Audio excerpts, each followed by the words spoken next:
Assalamualaikum warahmatullahi wabarakatuh. InsyaAllah pada hari ini saya akan tunjukkan bagaimana kita nak configure roles dan juga application yang terdapat pada Windows Server 2012 R2. Baik, di sini saya ada sediakan dua jenis virtual machine, iaitu Windows Server 2012 yang saya namakan sebagai Win Server, dan Windows 7 yang saya namakan sebagai Win Client Windows 7. Jadi sebelum kita nak buat configuration, so di sini saya ada summary-kan beberapa langkah kecil yang perlu kita buat untuk kita lakukan konfigurasi pada hari ini. Dan hari ini kita akan set up dulu alamat IP server, sebab IP server mesti mempunyai alamat IP static. Dia tak boleh dapatkan IP DHCP sebab dia server. So katakan saya masih akan masuk IP 192.168.100.2 untuk klasi. Dan contohnya saya ikut soalan, katakan pakai 224 ataupun preferred length dia 27. Dan untuk gateway saya setkan pada 1 lah. Okey, memandangkan server kita ni akan digunakan sebagai DNS server, dan dia akan install role server dekat sini dan untuk DNS, dan kita masukkan IP dia sendirilah sebab dia point kat sini.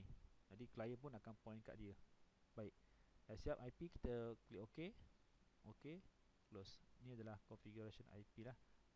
Baik. Baik, selepas kita dah setkan alamat IP, kita akan sini saya ada summarikan beberapa perkara yang perlu kita buat. Set up alamat IP, dan kita akan tukarkan nama server with server lah. Contohnya nak tukar nama server, tekan butang Windows dan pause sekali. So kita tukar nama, klik pada butang change setting, change, dan namanya kita setkan sebagai contoh Win Server, dan klik OK. So dia akan minta kita restart selepas kita tukar nama komputer, dan kita restart sekarang. Okay, dia akan ambil masa sedikit dan tunggu sampai dia restart semula server.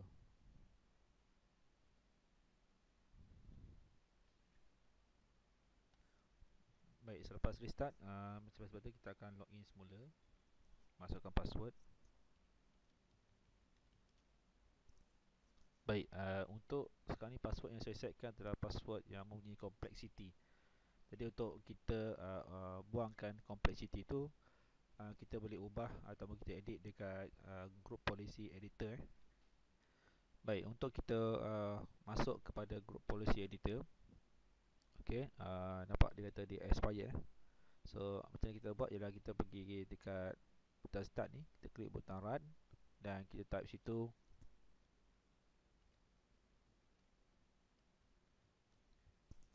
gpedit.msc. So klik butang OK. So dia akan pergi kat sini kan, group policy editor. Lokasi yang kita nak ubah tu ialah dekat bahagian computer configuration. Kita expand kepada Windows setting, ambil security, bahagian account policy, bahagian password policy ni kita double klik, dan kita ubah dekat password must be complexity requirement ni, dia disablekan dia, dan apply OK. Kena ingat selalu bila kita ubah dekat group policy, kita kena ubah, masukkan command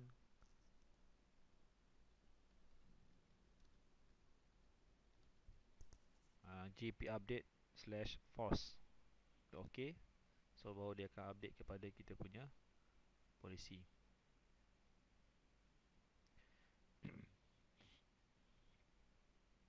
OK, baik. So bila kita dah ubah polisi, dan kalau kita nak ubah password, tekan Ctrl Alternate Insert, dan kita ubah dekat sini change a password. So password lama adalah password.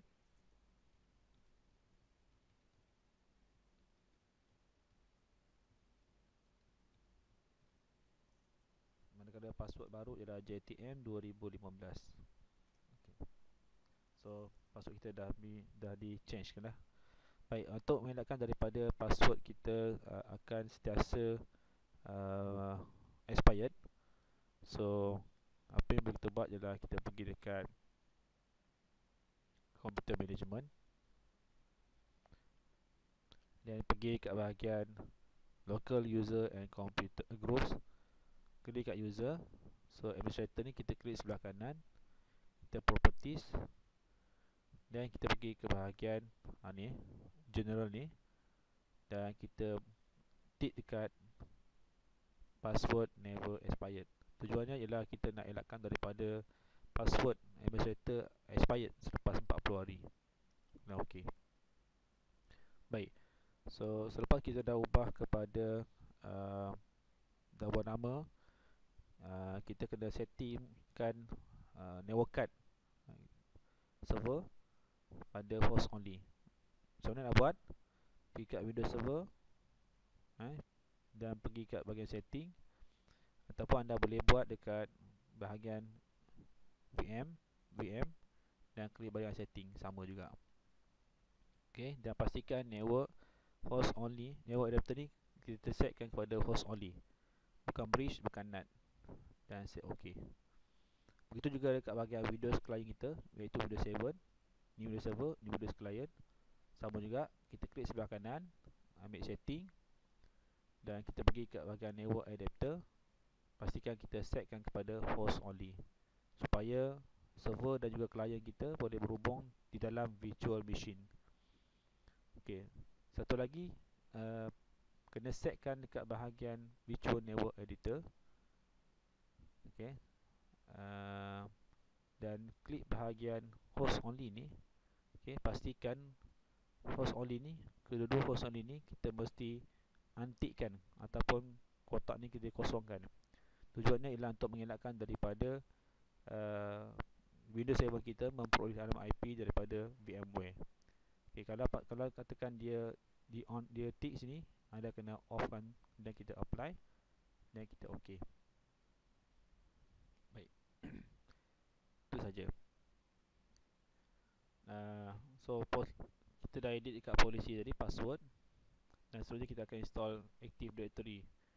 Okay. So macam nak buat dia, pergi ke bahagian server manager, klik butang add role, klik butang next, pastikan dia kat bahagian role based or feature based installation, next. Ok, ni adalah nama server kita dan alamat IP server yang telah kita set up tadi, next. Dan pilih pada bahagian Active Directory, Active Directory Domain Services, kotak nombor 2, dan kita klik Add Features, dan klik Next. Tak perlu install apa-apa features, kita just klik Next saja, Next saja. So kita akan klik Install. So semasa proses install ni, okay, sekiranya ada masalah, dia akan keluar error. Tapi kalau katakan tak ada masalah, so dia akan jadi successful ya. Okay. So ada makan masa sedikit, dan sekiranya kalau kita nak terus tekan butang close pun tak ada masalah, nak tunggu sampai habis pun tak ada masalah.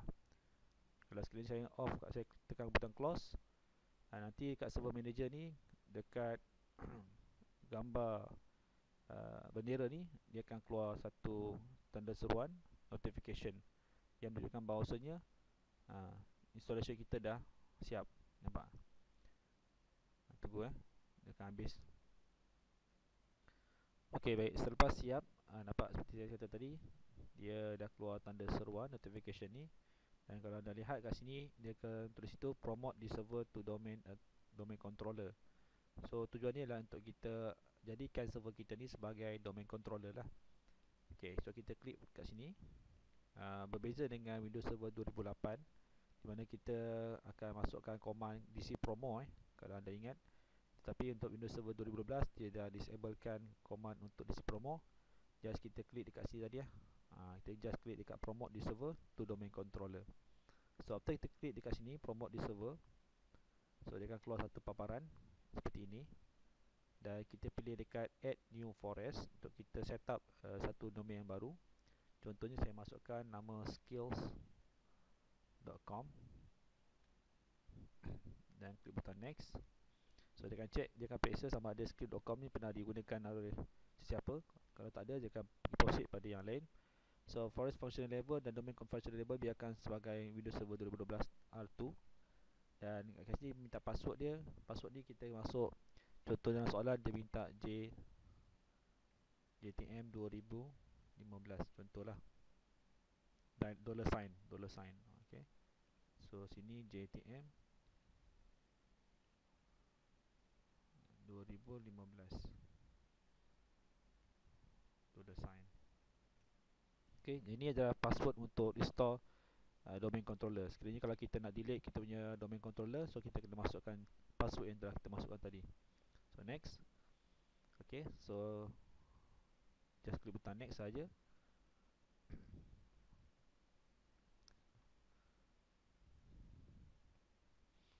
So dia akan set up net bias domain name. Biasanya dia akan pakai nama skill saja. Biarkan saja. Kalian ubah pun boleh, ubah nama lain pun boleh. Tapi biasanya kita akan kekalkan pada skills ni. Dia ambil daripada nama kita punya domain, nama domain lah, skills.com. So klik butang next.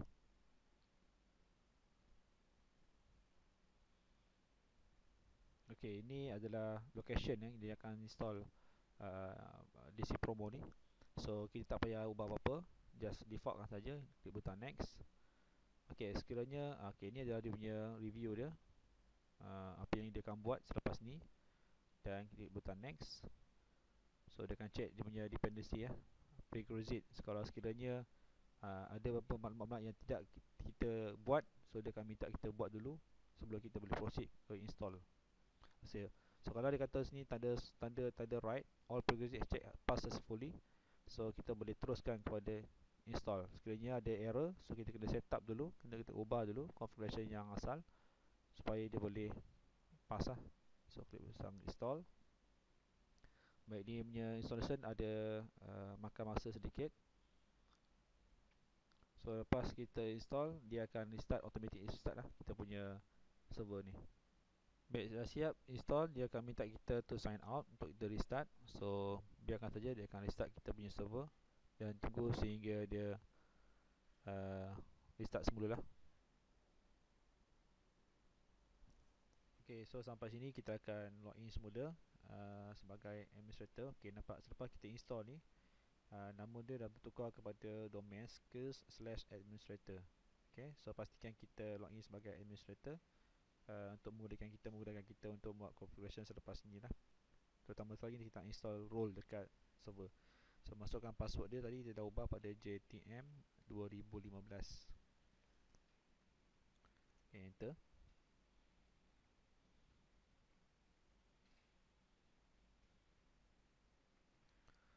Okay, so lepas kita dah upgrade server ni kepada DC domain controller, so kita tengok dekat text document ni, so kita set up ni, kita set up password, kita dah install role activity dan kita dah promotekan server ni kepada skill.com. So kita akan create user account dan group serta OU.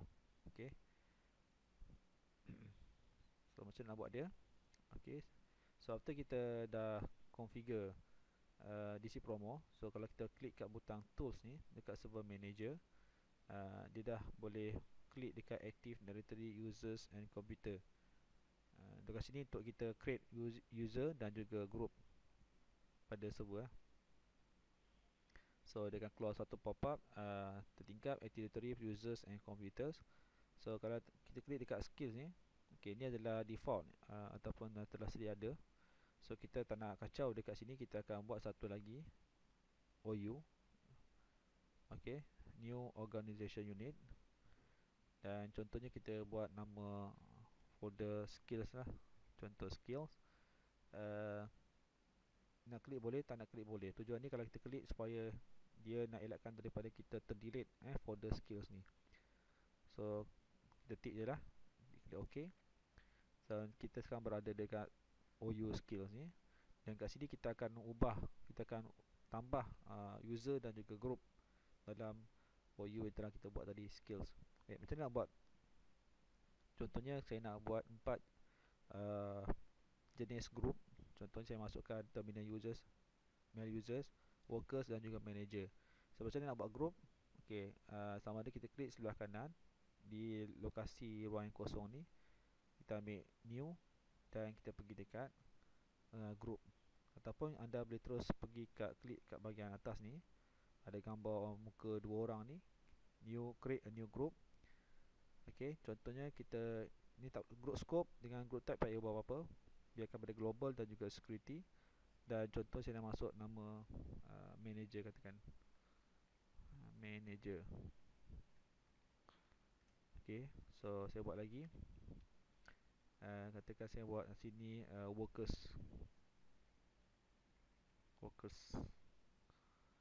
Then saya buatkan nama lagi group, katakan saya masuk sebagai terminal user lah, terminal user. Dan satu lagi kita buat sebagai mail user.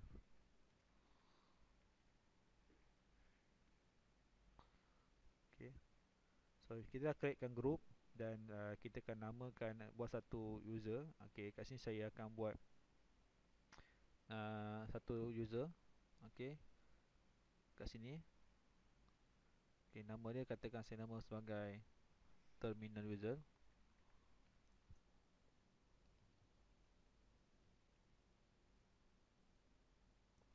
So, saya highlightkan ni, copy, paste kat sini. So klik butang next dan masukkan password dia, katakan dia nak JTM 2012.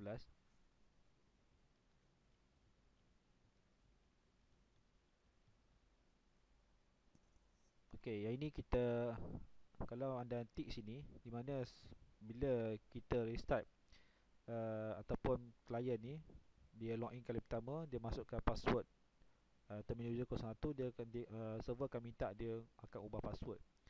So kalau kita tak nak, user tak nak ubah password JTM 2012, kita untick kat sini dan kita tick kat sini user cannot change password. So sampai bila-bila dah user akan menggunakan password JTM 2015. Dan kalau kita tick kat bawah ni, maksudnya password ni dia takkan expire sampai bila-bila. So klik butang next, finish saja. Baik, dia akan keluar macam ni. Okay, Windows cannot set up the password for terminal user 1 because the password does not meet the password policy requirement. Okay, ini kerana sebab password untuk kita create user tu dia mempunyai complexity. So macam ni kita nak ubah dia, klik OK. Tak perlu tutup benda ni.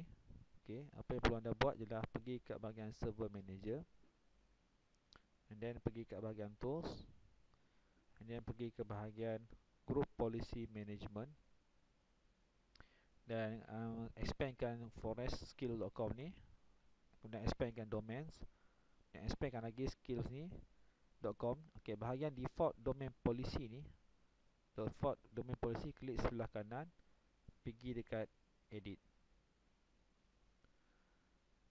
Okay, kemudian dia akan keluar satu tertingkap group policy management editor. Pergi ke bahagian policy, Windows setting. Okay, pergi ke bahagian security setting, account policies dan password policies, dan kita ubah dekat password must be complexity requirement. Okay, kita biarkan define this policy setting, tapi kita ubah dekat bahagian disable. Ni apply, klik OK. Perlu diingat, apabila kita ubah dekat group policy management, so kita kena updatekan dia punya policy. So macam mana update policy dia? Dekat tertingkap Windows ni, klik sebelah kanan, pergi bahagian run, dan kita type gp update/force ya, dan klik OK.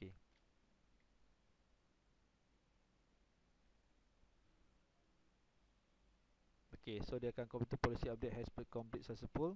So kita tutup server manager ni. So dekat objek user yang kita buat tadi tu tak boleh nak create tadi kan. So just click finish je, sebab baru boleh. Kenapa apa? Sebab password complexity tu kita dah ubah.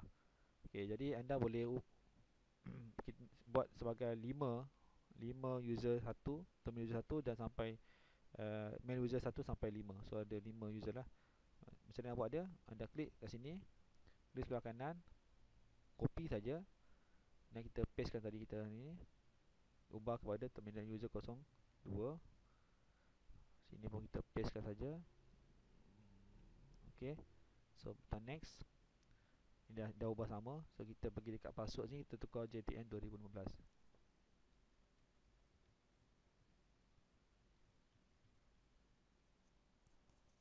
Next, finish. So buat lagi-lagi 3 lah. So saya dah createkan user untuk terminal user 1 sampai 5, dan saya akan buat lagi main user 1 sampai 5 pula. Baik, seperti anda lihat, saya pun dah create user main user 1 sampai 5 dan terminal 1 sampai 5 lah. Okey, baik. Dan ini adalah group main user, manager, terminal user dan juga workers. So perbezaan dia kalau anda lihat kat sini ialah muka ni 2 orang lah. Okey. So contohnya saya nak buat main user 1 dan juga terminal 1 adalah merupakan manager. Manakala main user 2 sampai 5, begitu juga dengan terminal user 2 sampai 5, saya akan masukkan dia sebagai group workers. Seperti biasalah, main user memang semua main user. Kita highlightkan semua main user ni daripada main user 1 sampai 5. Saya klik sebelah kanan, saya add to group sebagai male, sebab dia main user punya tu kan, check name. Okay, tak boleh tulis tak sampai habis. Okay. So manakala untuk terminal user 1 sampai 5, add to group terminal, check name. Kita ambil terminal user bukan atas, bukan server license. Ini okey. Okey. So dia dah masukkan. Tetapi main user 1 ni saya nak masukkan dia sebagai managers. Managers lah. Dan juga terminal 1 ni sebagai manager juga. So ada 2 user sebagai manager, manakala 8 lagi user, iaitu 2 sampai 5 adalah merupakan workers. Contohlah workers, check name workers. Okey, manakala terminal 2 sampai 5 workers. Okey, tujuan kita groupkan user ni adalah kerana untuk kita mudah untuk kita selepas ini membuat filtering ataupun permission kepada user ni. Contohnya kalau katakan main user 1 dan juga terminal user 1 ni merupakan managers, so dia mempunyai satu priority untuk diakses kepada keseluruhan file. Tetapi untuk main user 2 sampai 5 dia tak boleh lah, dia kita boleh buat permission ataupun sebaliknya. Okey, baik. So kita dah siap buat user, OU dan juga group. So selepas ni kita akan masukkan, kita akan configure DNS dan kita akan create forward dan juga reverse zone dekat kita punya server ni. Okey, ini boleh tutup. Okey, macam mana kita nak buat DNS? Okey, tujuan DNS seperti anda tahu ialah kita nak supaya server ataupun klien kita boleh resolve alamat IP ataupun resolve nama domain kita yang kita tahulah, iaitu skills.com. So macam mana nak buat dia? Pergi ke bahagian server manager, and then selepas itu anda pergi ke bahagian tools, and then pergi ke bahagian DNS. Okay, DNS. Okay, so ni adalah DNS. Okay, lepas tu anda pergi ke bahagian Windows Server. Okay, kat sini dah ada 2, forward lookup dan reverse lookup. Seperti anda tahu, DNS kita ada 2 jenis zone, forward dan juga reverse. So forward adalah kita ada nama, tapi kita nak resolve dia kepada IP address.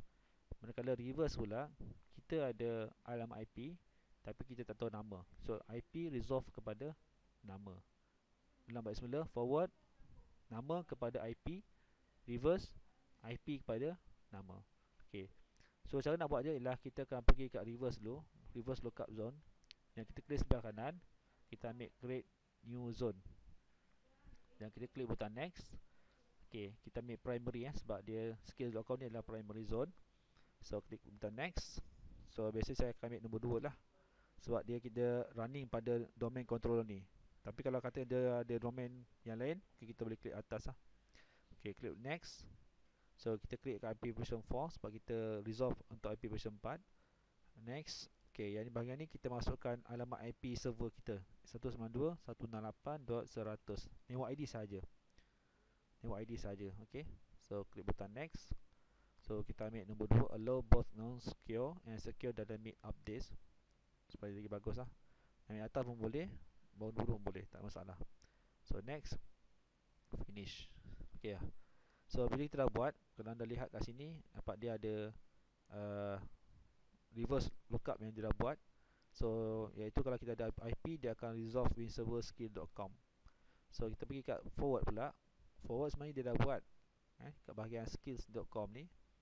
Dan kalau lihat nampak winserver dia dah buat create host kat sini. Cuma kita kena pointkan dekat update pointer PTR ni. Okay, dan kita klik apply. Okay. Okay, macam nak uji dia? Mudah saja. Okay, anda pergi kat Windows ni, klik sebelah kanan, ambil run, dan anda type command prompt cmd. Dan apa perlu anda buat ialah, contohnya anda type situ nslookup untuk menguji DNS kita sama jadi atau tidak. Okay, so anda type situ, katakan kita punya nama skills.com. nampak dia resolve tak? Resolve. Nampak dia akan resolve skills.com, iaitu 192.168.100.2. So dah boleh lah, dia jumpa lah. Atau kalau kita ada IP 192.168.100.2, dia akan resolve sebagai winserverskill.com. Okay, maksudnya jadi ni. Okay, so DNS kita sudah pun jadi. Itu saja. Baik, selepas kita siap configure DNS, so kita dah boleh tutup ni. Dan seterusnya kita tengok DNS dah siap dan kita akan configure DHCP server. Okey, untuk tujuan ni sama juga, kita pergi kat server manager, pergi kat manage, dan kita pergi dekat add role and features, ataupun anda boleh klik kat sini terus, add role and features. Okey, so seperti biasa, klik butang next dan ambil yang bahagian atas sekali, role based or feature based installation. Okey, kemudian select server pool, ambil yang sama juga, dapat dia ubah pada winserverskill.com. Next, dan kita pergi dekat DHCP server. Okey, add features dan klik butang next. Okey, next saja, tak perlu ubah apa-apa features dia. Next saja, kemudian klik install. So dia akan install lah. Okey, so after kita install sini, nanti dekat bahagian server manager ni, nanti kalau kita klik dekat tools nanti, dia akan keluar sini DHCP server. DHCP lah, DHCP punya configuration. Okay, so ini kita boleh tutup close pun boleh. Kalau dah siap nanti dia akan beritahu kat sini lah, kat bahagian notification. Kat sini kita boleh tengok. Okay, siap tak siap. Okay, so kita dah siap pun install DHCP server. Bila dia keluar sini installation succeed, so tak ada masalah. So bila kita pergi dekat tools sini, dia dah ada DHCP. So kita boleh klik kat DHCP sini dan kita akan configure DHCP server lah. Okay, kita akan configure new pool untuk DHCP server. Baik, so saya buka sini, besarkan sikit.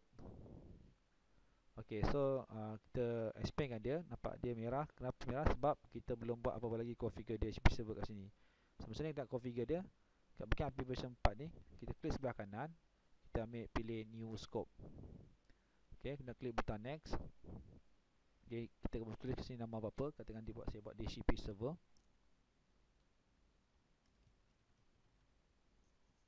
And then description ni terpulang pada anda nak masukkan tidak. Okay, kalau biar blank pun tak ada masalah. Klik butang next. Okay, ni IP range. IP range ni adalah tujuan ni kita nak masukkan IP untuk kita bagi kepada klien lah. Contohnya saya setkan 192.168.100.10 contohlah 10. Dan kita buat sampai 192.168.100.30. Kenapa 30? Sebab kita buat kita punya server brief length dia adalah 224. So 224 adalah 27 length dia 27. Kita kena sama dengan DHCP server. Sebab DHCP pakai subnetmask 225.255.224. So IP yang kita akan bagi ni adalah seramai 21 users yang akan dapat dalam IP. So klik butang next. Okey, add exclusion ni terpulang sama ada kita nak buat atau tidak. Ini adalah merupakan alamat IP berkecuali yang kita takkan bagi kepada klien. Mana kita sebagai backup ataupun standby. Kalau dalam soalan dia minta masukkan, contoh saya masukkan sini 192.168.100.10 contoh, dan saya akhir dia sampai 192.168.100.10. 100.15 katakan. Okey. So maknanya 10.15 ni klien tak akan dapat IP daripada DHCP. Dia akan dapat IP start bermula 192.168.100.16. Sebab 10.15 adalah sebagai berkecuali. So klik butang add. Okey, so klik butang next. Ni this duration. Okey, bergantung pada soalan. Kalau soalan nak 5 hours, nak berjam ke 1 jam ke, so kita boleh set kat sini dah. Ini berapa lama IP yang server bagi pada klien. So next. Dia kata, do you want to configure the DHCP option for the scope now? Yes lah. Tujuannya kita nak configure the option ni lah untuk kita masukkan IP untuk DNS server dan juga untuk DHCP server, untuk gateway. So klik butang next. Router ni adalah alamat IP untuk gateway. Contoh saya masukkan 1. Walaupun router tak ada, kita just masukkan saja. Klik butang next. Okey, untuk server ni dapat dia dah masukkan IP 10.100.2 sebab kita punya DNS kita adalah 192.168.100.2. So tak ada masalah. Klik butang next saja. Visible tak payah berapa configure.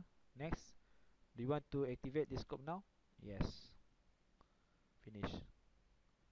Okey. So bila kita buat dah set configure, nampak dengan role scope. Scope ni kalau anda lihat kat bahagian address pool, ni adalah range kita 10 sampai 30 dan 10 sampai 15 adalah IP berkecuali. Maknanya klien akan dapat daripada IP 16. Baik. So macam mana nak buat dia? So sekarang ni dia tanda merah. Merah kenapa? Sebab dia tak buat authorized server. So macam mana nak buat dia? Pergi dekat Windows Server Skills.com ni, Windows Server, dan pergi dekat bahagian action dan klik bahagian authorize. So bila dah klik authorize, nampak dia dah tak ada ni. Tekan F5 banyak kali. Okay, untuk dia refresh lah. Refresh. F5 tu untuk F refresh. So dah siap ni, nampak dia dah hijau. Okay, macam ni kita nak ujikan dia. Okay, pergi kat bahagian Windows Client.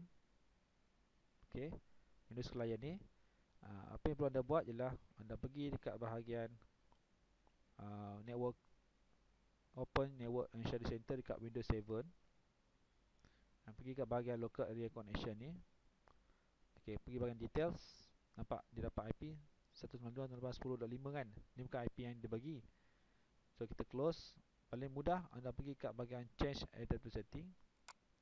Kita disablekan dia. Dan kemudian kita enablekan semula. So dia akan cari DHCP server lah. Dia tunggu kan. Nampak dia tengah broadcast.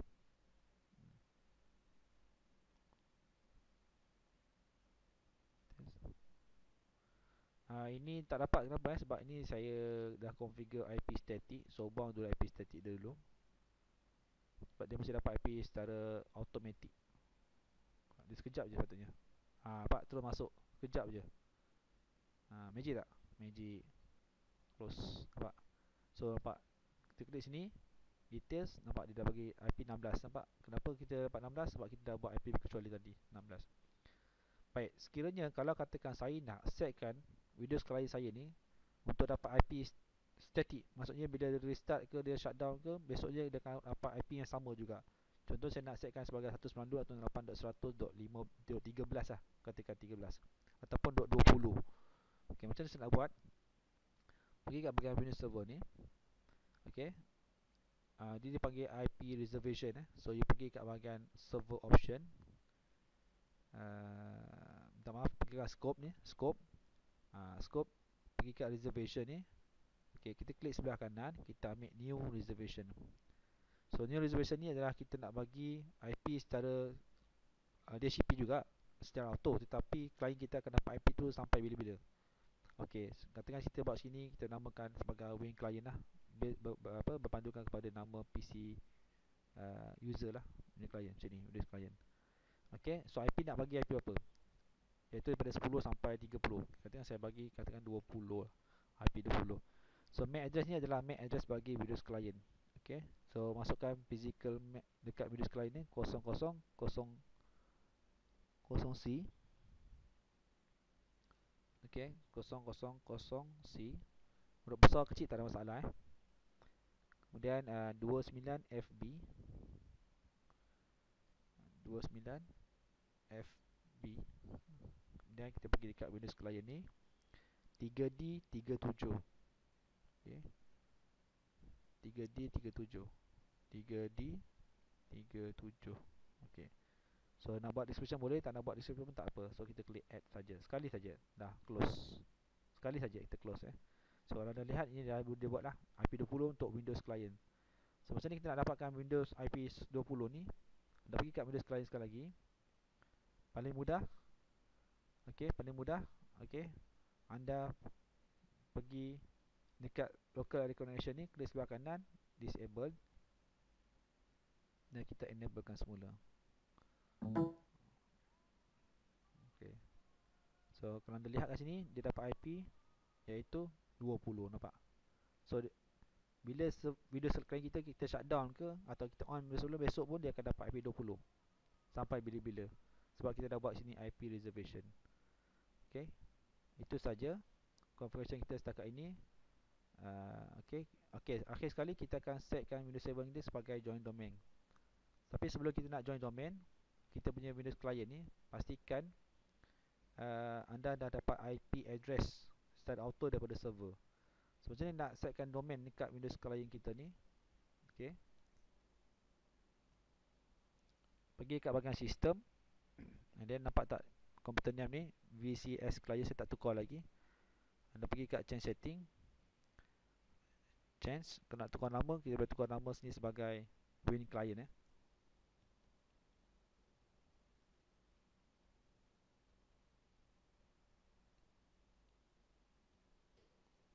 okey, Win client, and then kemudian kita pergi kat domain ni, kita type situ skills.com,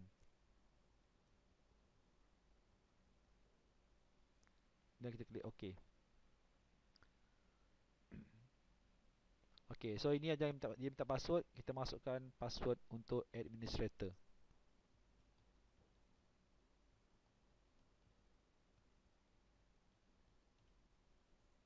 Dah siap, kita klik butang OK.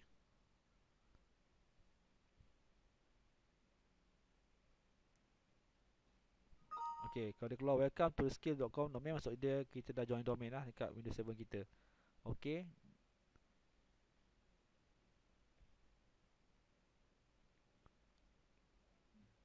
okey, sekejap lambat sikit. okey, you must restart. okey, close, restart now. So dia akan restart. okey, bila kita dah restart Windows 7 kita ni, dan dia akan keluar press Ctrl Alt Delete ni, tolong on. So kita tekan Ctrl Alternate Insert dekat VMware. okey, ini adalah computer name, dan ini adalah VS client adalah merupakan account user yang asal, yang lama sebelum ni, sebelum kita join domain. So macam ni kita nak gunakan nama user dekat domain kita. So anda pergi kat butang switch user ni, pergi kat bahagian other user. Contoh saya masukkan sini terminal user lah, saya masukkan username terminal user.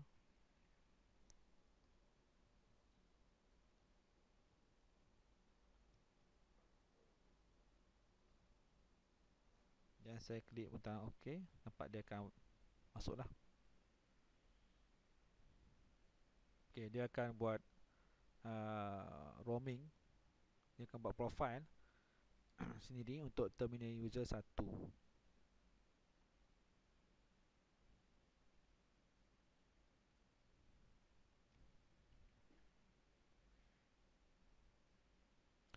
okey, baik, bila dia dah loading Windows 7, kalau anda lihat ke sini, saya klik start, nampak dia dah login sebagai terminal user 1. okey, so kalau anda lihat dekat dia punya sistem, okey, sistem, so Windows client kita ni ataupun Windows 7 kita ni dah masuk join domain winclient.skills.com. Itu saja. Assalamualaikum.